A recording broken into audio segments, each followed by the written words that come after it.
Hey everyone, we're joined now by head coach Phil Neville. And we're going to start with opening remarks from coach. Evening, guys. I think I've got to address probably the main issue. It's probably an issue that maybe in the past it's probably been swept under the carpet, but we're a football club that's very proud of our diversity and inclusion in our staff and our supporters. And I think there's no place at all for racism on a football field, in society. I've just been speaking to the owners, all three owners, and they 100% agree that there's no way in the world that any form of racism should be happening on a football field. And I must commend my players for keeping their calm. I must commend the referee for a really, really, really difficult situation. He followed the protocol set out by the MLS. And I must give massive respect to Wayne Rooney for dealing with it in the way that he did. I think I've always known him as a class act. I think today he went up in my estimations more than he's ever done, more than any goal that he's ever scored. I think the players were hurt, players were disappointed, and I called the players over because I've in my previous job with England, we've had lots of experiences in certain countries of racism. So we're quite briefed on how to handle these situations. I learned a lot from Gareth Southgate, the England manager, and all the FA staff in terms of. So I called the players over. I asked them if it was okay. I told them that we were going to stick together, deal with this, that it was unacceptable, that there's no forms, there's no place for racism for me in society, never mind on a football field. And I think the situation and was handled really well under difficult circumstances. And I've got to say that I don't think I've ever been as proud as my players that I was tonight, to repeatedly keep going right to the 90th minute, to score late goals, to keep going right to the end, to show the quality and commitment is phenomenal. And I said to them before the game that there's probably many people over this weekend with the results that have been going that have probably written us off, but they've been writing us off from day one of this season. And, I said, look, let's go for it with nothing to lose. I took a massive risk with a change of system. I take full responsibility probably for the first 20 minutes of the game because I'd got the senior players in and what the senior players, what we discussed, sometimes as a manager, you have to involve the players in the process of what you're trying to do. And what I say about the senior players at this football club, they took massive ownership in the way, in the direction that we were going to go today. And when you have that kind of ownership and that kind of trust, 9 times out of 10, 9.9 times out of 10, players tend to deliver, and they delivered incredibly. And we're still in the race. We're still in the hunt. We're chasing a pack. Cincinnati looked to me as if they are over the line. Orlando celebrated as if they were over the line. So we're just the chasing pack that's coming up on the rails and we're enjoying it. First question to Michelle. Hi, Phil. Congratulations. Hi, Congratulations. We were not on the field and they didn't say on TV what happened, what was said or what was heard. Both players got yellow cards. Can you tell us from the outside? Because we really don't know anything about what happened there between Taxi and Damien. Yeah, I think Amaya was involved as well. There was just a racist comment. There's a racist comment that's unacceptable. A word was used that I think is unacceptable in society. It's a word was used that I think is the worst word in the world. And that's it really. Can I ask a follow-up? Okay. Yeah. Sorry, Michelle. I know it was a pretty short answer, but no, that's okay. That's okay. I just want to ask you about Gonzalo coming through. again, and you know, the way he played with Leo today, it was the first time that they had played together in a long time. Can you just talk about that pairing on top? Yeah, I thought in the first 35 minutes, I thought they were our biggest problem. They were both rusty. I thought Gonzalo was a bit fatigued. I thought Leo was a little bit rusty. But I wanted to keep them on the pitch. My physio and sports scientist before the game said, "Oh, he can only play maximum 45 minutes to 60 minutes," and I ignored that because we needed to win the game. But I wanted to get as many goal scorers on the pitch as possible. And Leo scored 2, Gonzalo scored 1. It's a partnership that we first started to play together in San Jose. And I think if we want to get to where we want to get to, I think we need to score 3-4 goals to win some of these games that we're playing. So I looked at the team and thought, well, where's our goals? And it's Gonzalo and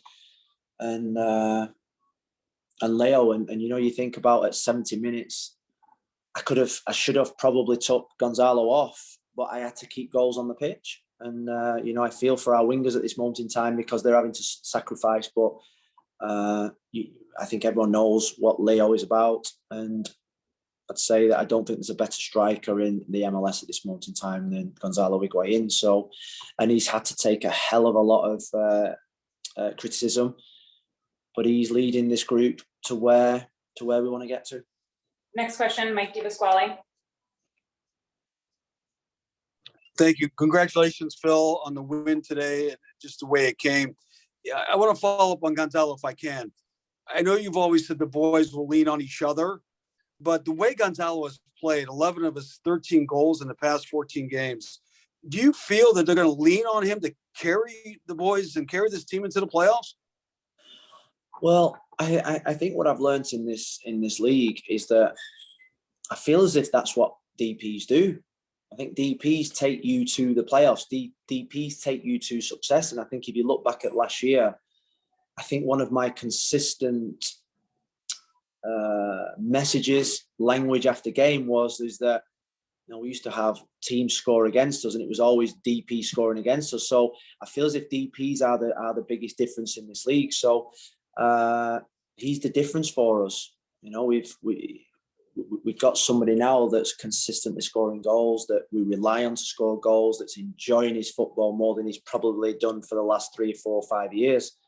And if you think about the offside decision for Leo's goal, that should have been his hat-trick. It wasn't offside, he was level. And we're going to have to score goals. We're going to have to score goals. You saw Orlando score goals. You saw Cincinnati score goals. We're going to have to score goals. And, you know, my only... when I go to church with my wife in the morning, I'm just going to pray that one game we can be 2-0 up with 10 minutes to go on, and we can just literally maybe enjoy a little bit of the last 10 minutes. Because every game our players are playing to the 98th minute, 99th minute. I think there was 8 minutes plus the ref added 2 more on top of that. So players are giving everything, and Gonzalo is leading the way. He's leading the way more than anyone. Next question, Jose. Thank you, Molly. Phil, whenever racism is involved in a game, you know, that's an opportunity as well to make a statement. I just want to get your thought process. Why did you guys continue to play? Was that a conversation between the players of maybe stopping? And how important it is to have this conversation with players now that this happened on the field again, is fresh again. We know that it happened this afternoon. How important is for the players to come out and talk about this? Thank you. Well, I go back 3 or 4 years and I was working with England and I always wanted to be that manager that had the courage to take his team off and make a real stand, because I think this is bigger than football.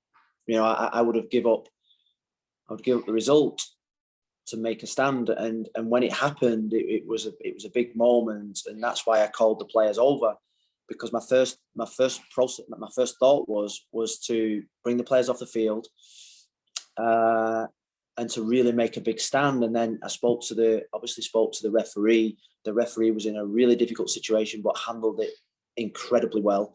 And then I thought Wayne was incredible in the way that we spoke. We both probably, our relationship helped. He asked me, I spoke to him, we spoke to the referee. Obviously, there was players in our team that were very emotional, which you would be. And I never wanted to be one of those coaches that just ignored a real serious issue. And I'm probably proud of the players in the way that they grouped together. I'm proud of the way that we grouped together and made a stand. And I'm proud of the way that DC handled the situation as well. So it was, I think it was dealt with in the best possible manner. Next question, Franco. Thank you. Phil, probably a bit difficult to try to focus on the soccer here, but obviously Gonzalo, you touched on it, maybe not his best game from the run of play today, but you kept him in and he comes up with the game winner, continues his fine run of form. What went into the decision to leave him on? Is it just the belief that he can come up with that special moment that can continue to give you guys the advantage, the points? What went into just keeping him on there, even though he wasn't playing his best run of play? Yeah, well, I thought, I've been thinking it for a while about something that I always used to pick up from Sir Alex Ferguson. In the last 10 minutes of the game, you think about how many times the great Manchester United team came back from behind. And I remember there was always a common theme, is get as many goal scorers on the pitch as possible.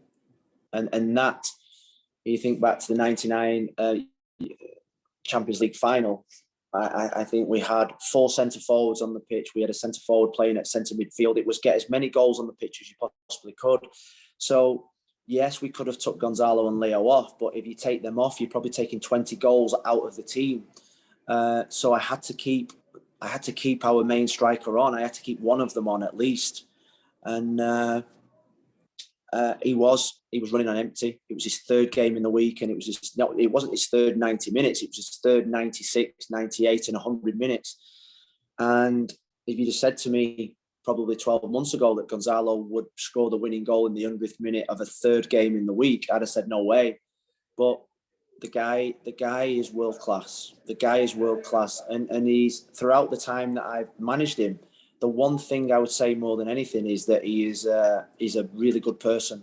He's a really good person who shows a lot of respect and who cares a lot about this football club and cares a lot about his teammates. And what he's found is a set of boys around him that worship him, that love him, that respect him, and that need him. And I'm drifting on there, but I think that's it. Last 2 questions, Javier and then Ian. Coach, how are you? Great win. What is it about this team that they start out slow, but somehow they never flinch?